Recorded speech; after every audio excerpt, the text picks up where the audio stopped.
Hello, magandang gabi mga ka-Estoy.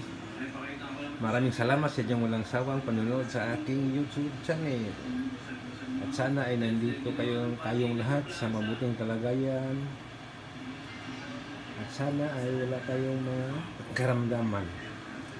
Ngayon mga ka-Estoy, ipakita ko sa inyo ha. Magsabaw o paksi magsabaw ko ng isda.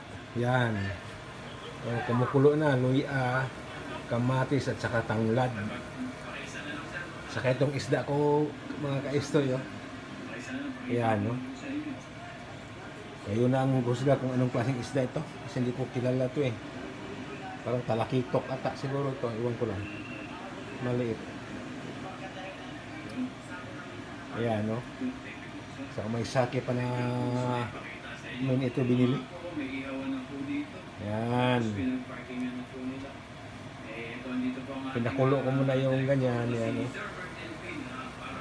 Para okay siya.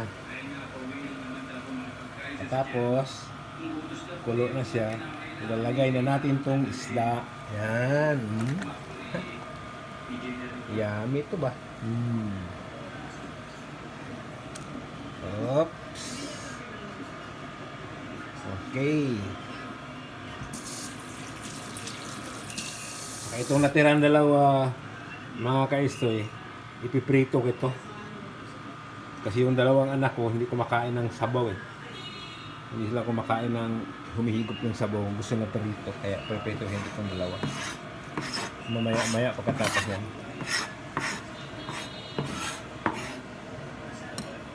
Okay, oh. Puminto yung ano eh. Yung pagkulo. Kumun tayo ng takip. Takpan natin yan. Yan. Okay.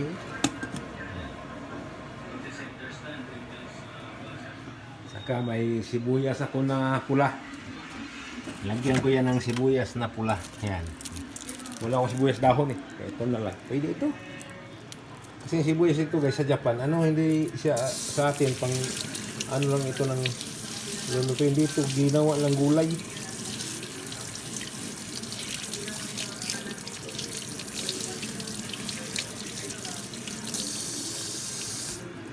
Yan. Maya-maya na habang nagpapakulo pa ako, hihigop muna ako ng kape. Itong kape ko. Ay, yan.